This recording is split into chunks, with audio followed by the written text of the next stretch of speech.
selamat datang. Oke, jadi kali ini kita akan kupas tuntas ya. Ada satu transkrip percakapan yang sangat menarik yang Anda bagikan. Ini soal esensi Ramadan. Kebanyakan dari kita kan melihat Ramadan itu ya soal larangan. Jangan makan, jangan minum. Betul, sifatnya lebih ke menahan diri secara pasif. Nah, tapi yang menarik, diskusi ini justru membaliknya. Ramadan itu dibingkai sebagai bulan untuk aktif melakukan sesuatu. Jadi, misi kita kali ini adalah membongkar cara pandang ini. Dari sekedar menahan, menjadi sebuah latihan aktif. Tepat sekali. Kerangka yang ditawarkan di transkrip itu kuat banget menurut saya. Ramadan itu digambarkan bukan tujuan akhir, tapi sebuah proses.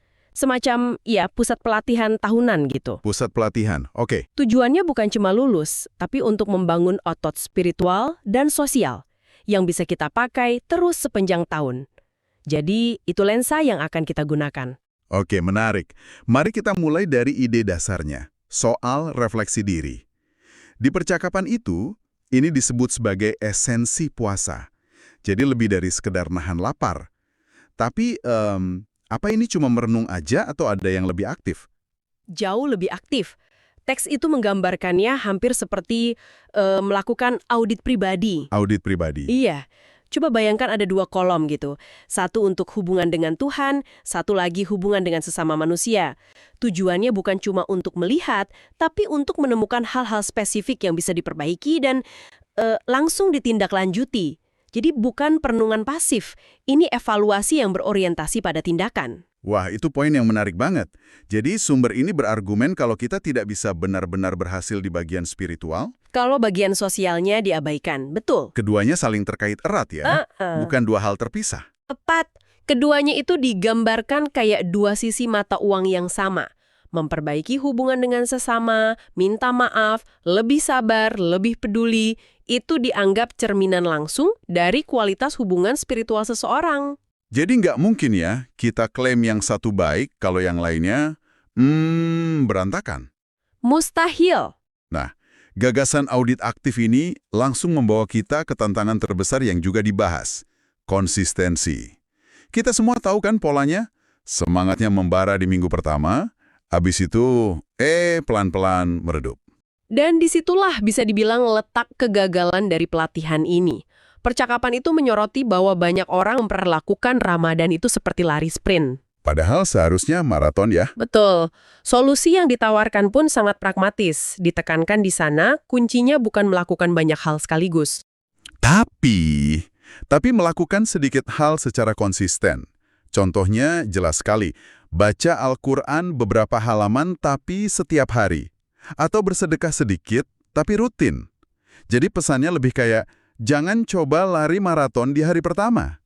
Ini lebih soal lari pagi 10 menit tapi harus setiap hari tanpa gagal. Begitu ya? Persis, konsistensi itu yang sebenarnya membangun kekuatan, bukan satu kali tindakan heroik. Dan kekuatan itu yang diharapkan bisa bertahan lama kan, bahkan setelah Ramadan selesai. Nah, disinilah letak pertanyaan penting yang diajukan dalam diskusi itu.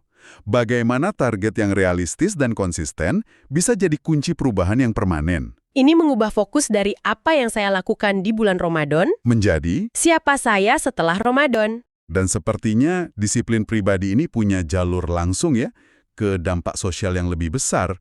Bagaimana percakapan itu membangun jembatan dari rasa lapar pribadi ke tindakan sosial yang nyata? Jembatannya itu empati. Argumennya begini, rasa lapar yang kita rasakan saat puasa itu sengaja dirancang.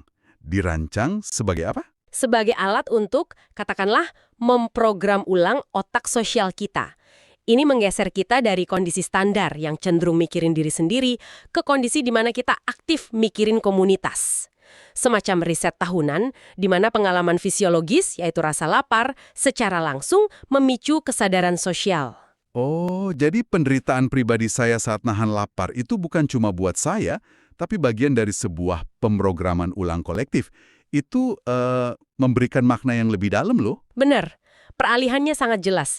Dari pengalaman internal, saya lapar, menjadi tindakan eksternal, saya harus bantu orang lain yang juga lapar. Itulah kenapa tradisi seperti berbagi takjil, sedekah, dan buka puasa bersama jadi sangat sentral. Itu semua manifestasi empati yang baru saja diasah kembali. Dan itu memperkuat ikatan komunal. Oke, masuk akal.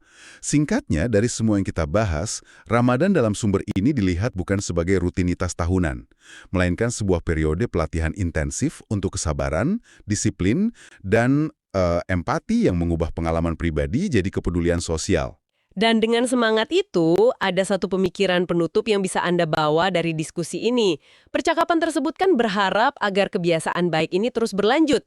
Jadi terlepas dari konteks Ramadan, coba deh renungkan kebiasaan positif apa sekecil apapun yang bisa Anda mulai dan pertahankan secara konsisten selama 30 hari ke depan untuk menciptakan perubahan yang langgeng dalam hidup Anda.